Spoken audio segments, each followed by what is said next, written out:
You love me like a friend and help me through. So I will worship you in all I do. So I live my life to show that I know you're everything to me. You're everything to me. You're everything to me. So I live my life to show that I know you're everything to me. You taught us a brand new way to follow you in what we do and say.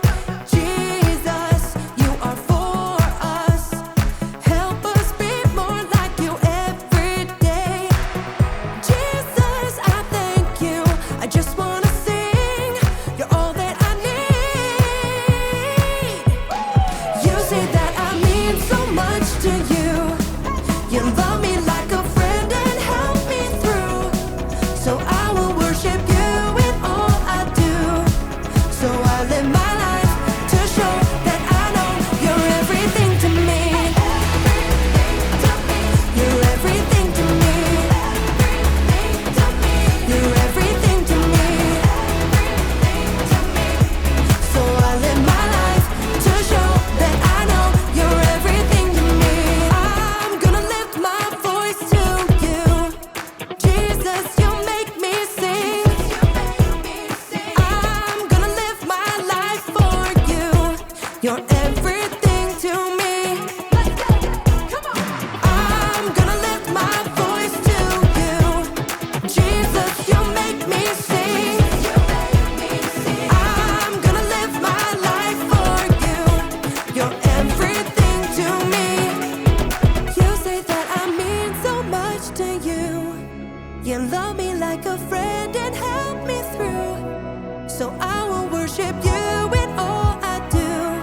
So I live my life to show that I know. You say that I mean so much to you. You love me like a friend and help me through. So I will worship you in all I do. So I live my life to show that I know you're everything to me. You're everything to me. You're everything to me. So I live my life to show that I know you're everything to me.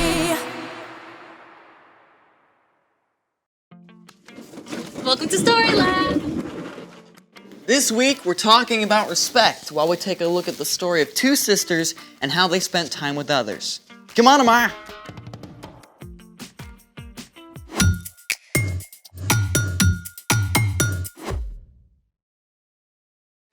Hey, I'm Zeke. And I'm Amaya, and we're talking about respect, which is showing others they're important by what you say and do. You're important to me. I'm glad to hear But it. see, that's not enough, is it? Saying it isn't enough. I have to do something to show you're important. Okay, you could start by showing me what you planned for today. You're gonna love it. What is it? 3 guesses. I need one clue. It's cold. We're going skiing? Do you even know how to ski? The only time I tried, I sprained my ankle. Well, we're not going skiing. I need another clue.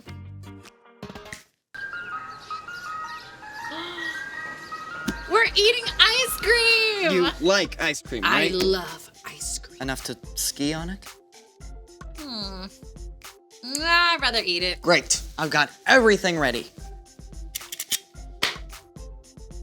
This is awesome. Where's the ice cream? I haven't made it yet.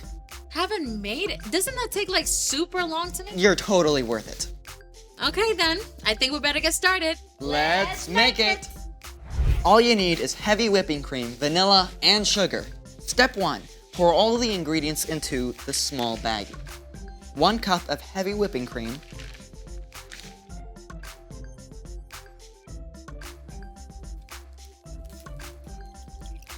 1.5 teaspoons of vanilla.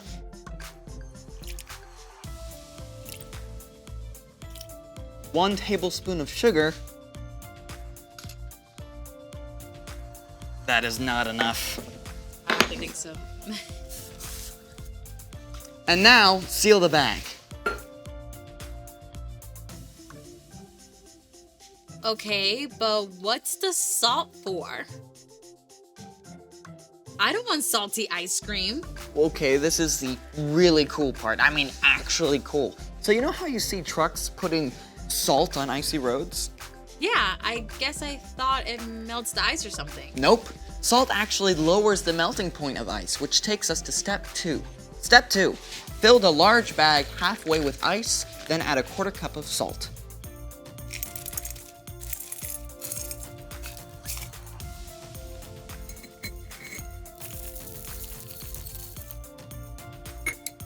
Step 3. Place a small bag inside of the large bag.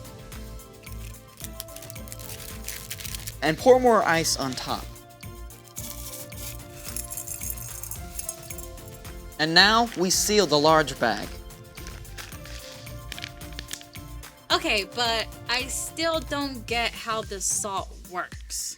Adding salt to ice when making ice cream quickly lowers the temperature of the ice, which is needed to make the ice cream solid. Without salt, the outer ice doesn't get cold enough to freeze the ice cream, and it will stay liquid. So, salt makes the ice colder while it melts. Yep. And that means the ice cream freezes faster, which makes for smaller ice crystals and fluffier ice cream. Now we get to step 5. Shake it up.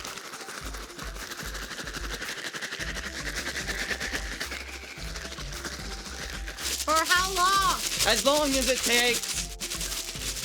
But I thought the salt was supposed to make it go faster. But not that fast. Okay.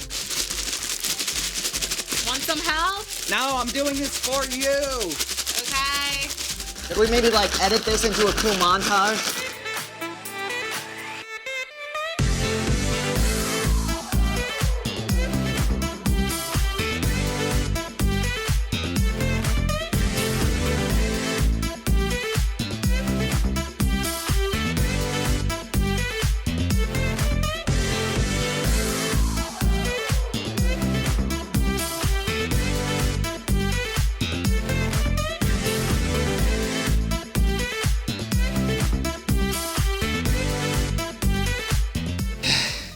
Is it done yet?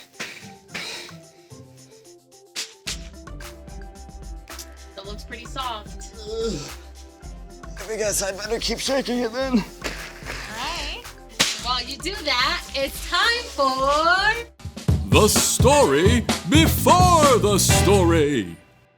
Today, we're in Luke, the 3rd book in the New Testament. But before Luke, in the very beginning, out of a deep love, God made an amazing world. But when people turned away from God, the world was broken.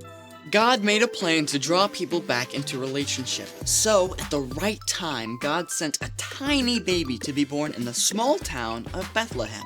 God's very own son, Jesus. When Jesus grew up, he began to travel from town to town, teaching and healing, which is where our story starts. Take it away. Hey everyone, you can call me Brian. Hey, Brian. One day, as Jesus was walking with his disciples, he arrived in the town of Bethany, where a woman named Martha welcomed him into her home. Martha and her sister Mary and brother Lazarus were close friends and followers of Jesus. They knew what an honor it was for him to visit their home. Jesus, you sit right here. I know you must be starving after such a long day. Dinner will be ready soon, but here are some raisins and figs, and Mary just brought cool water from the well. Let me know if you need anything at all. It was common for men to sit at the feet of Jewish rabbis and learn from them, so Lazarus and the other men crowded around to hear Jesus speak, while Martha and Mary worked to prepare a meal for Jesus. Martha must have put every ounce of energy into cooking the best food possible.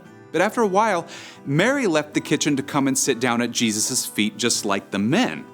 Now, as the afternoon wore on, Martha kicked into high gear. Boy, she chopped, she roasted, she basted, she baked, she cleaned, and she decorated, flying from one task to the next. And as the temperature in the kitchen grew warmer, so did Martha's temper. I mean, Mary was over there with Jesus doing nothing, while Martha was left to handle the entire meal on her own. Martha probably felt overwhelmed and annoyed. And at last, she couldn't keep quiet anymore. Does she think dinner is just going to magically appear on the table? Lord! Everything got quiet. Everyone stared at Martha. My sister left me to do the work by myself. Don't you care? Tell her to help me. Everyone waited to see what would happen. Would Jesus be angry with Martha for interrupting?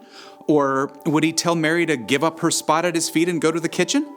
Instead, Jesus looked at Martha with deep compassion in his eyes.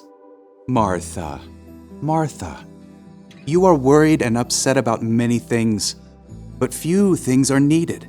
Really, only one thing is needed.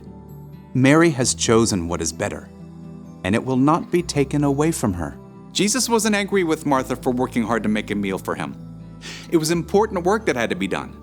But Martha had gotten distracted from the most important way of showing love to Jesus, through her time and attention. So, what did Martha do? Well, we don't actually know how Martha responded. Maybe she did sit down for a while to listen to Jesus, but we do know that later, Martha showed great faith that Jesus could heal her brother. And she was one of the first to declare that Jesus is the Messiah, the Son of God. Well, that's good to know. I mean, I feel like Martha a lot of times, with school and homework and chores, it's really hard not to worry about things not getting done if I take a break. Well, you're not alone. We can all lose track of what's really important. So, What's our part in the story?